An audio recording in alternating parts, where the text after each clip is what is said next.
We all want more customers. No matter where you are in your journey, I'm sure you would appreciate more customers.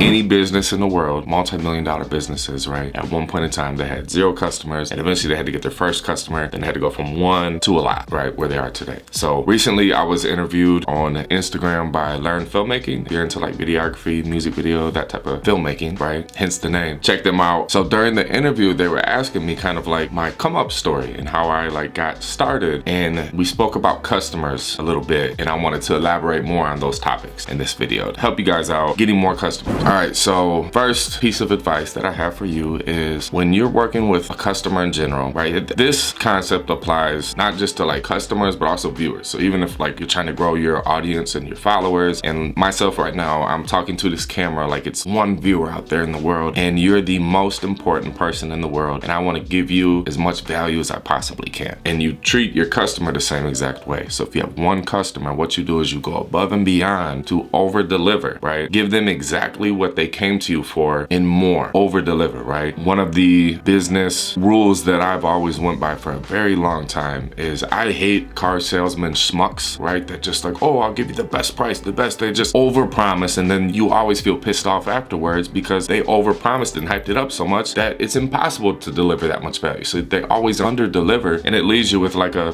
this guy, right? So how I went about business always is under promise, but then I always over deliver, right? I never want to be like, oh, it's gonna be amazing, it's gonna be this, it's gonna be like, shut up and let your work speak for itself. Under promise, right? Still be confident, but under promise, like, yep, I'm gonna do that, I got you. And then you over deliver where they're like, oh man, I was expecting this, bro. You went above and beyond, it looks amazing. Whatever the service is, a video, a beat, studio time. So first, under promise, over deliver. Second, which I kind of skipped ahead, but second is treat each individual customer as if they're the most important person in the entire world, right? When you're trying to grow your audience, we all have at least one viewer in our audience, one fan, one follower. You got to treat them like they're the most important person in the world. And what I mean by that is like, just think, what do they want? They want more. They want more value. They want more help. They want more guidance. They want more content, more entertainment. They just want more. They want to connect with you. So being audience-wise, yeah, they want to connect with you and be a viewer. Customer-wise, you just got to treat them great. Do a good job, because there's only 2 possible outcomes when you treat a customer like they're the most important person in the world. And outcome number 1 is you do a good job, they're going to come back. That's what you need. You want returning customers. So outcome 1 is they come back to you, which is great because now you're working with them. And what makes that even better is once you've already worked with someone, they see how you work, you see how they work. Your chemistry, your business relationship should be better, right? It's easier to work with people that you've already worked with before. Whenever it's someone new, you kind of go in not really knowing what to expect, right? You got to feel them out type stuff. So people are comfortable, like humans where we prefer comfort, right? We're more inclined to work with people that we're already comfortable with. So if someone's already worked with you, they've had a good experience, they're gonna come back, right? So outcome 1 is they come back, and then they come back, and then they come back, and then they come back. That's outcome 1. Outcome 2 is their friends or people that know them see what you did for them, even your fans or followers see what you did for them. And now there's more people inquiring about, hey, I seen what you did for so-and-so, how can I get that done? So that's basically like the principle to take you from like 0 to 1 million, honestly, is it's one customer at a time. It's not getting lost in like you're working with customer number 4, but you're thinking about customer 16. Like, no, just think about customer 4. He's here right now in front of you. Under promise, over deliver. With my story, how I came up was I was at the barbershop one day. I had 0 customers at this time. My barber was asking me questions about what I did, and I was telling him about,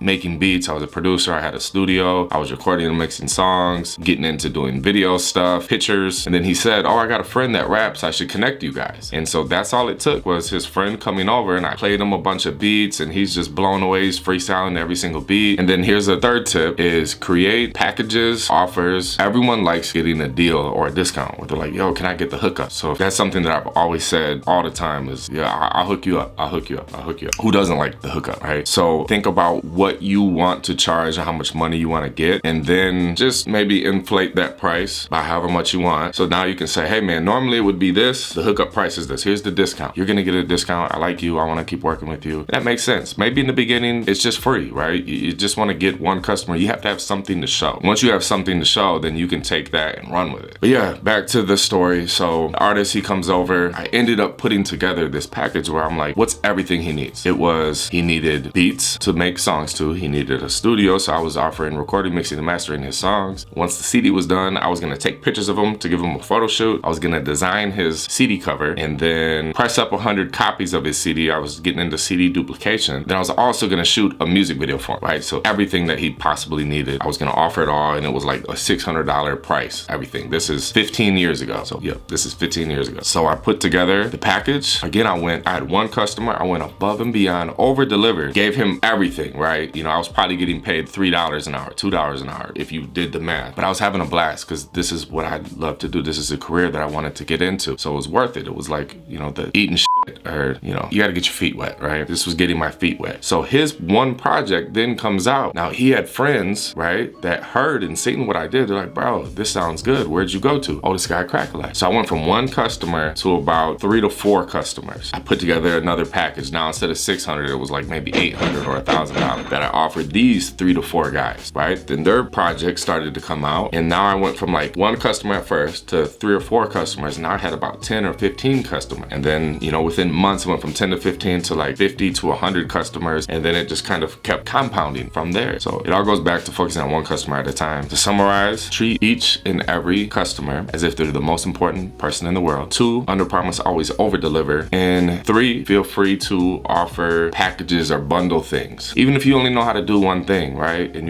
you might know somebody that knows how to do a complementing skill, right? If you're offering beats, they probably need a studio to go to. Reach out to a dude that does studio and say, hey man, I'm trying to get my beats out here. Are you trying to grow your studio? Maybe we could collab and put our talents together. Now we could offer like beats and studio time to a bunch of rappers. Maybe let's come up with a price, 5 beats, 5 hours of studio time, right? Put together a package or offer. Real quick, I opened back up the one-on-one coaching calls for a limited time. I don't know how long they're gonna be available for, but I'll put a link in the description for that. I've learned a lot of things from watching, you know, my favorite YouTubers, and I wish that I could learn more like one-on-one custom to me from them. I know that when it comes to YouTube, it's like, yo, I'm talking to a camera. It's potentially hundreds or thousands or tens of thousands or hundreds of thousands or millions of people out there that are gonna watch this. So it's more general advice, but when it comes to like individual one-on-one, you can only get that through like a one-on-one call. So I am offering those for a limited time. If you're interested, click the first link in the description. Also, let me know what other topics you guys want me to talk about in future videos. Subscribe, hit the bell. I'll see you guys in the next video. Cracka TV. Yeah. P.S. I'm in Dayton, Ohio, in a hotel right now. Yeah, networking 101.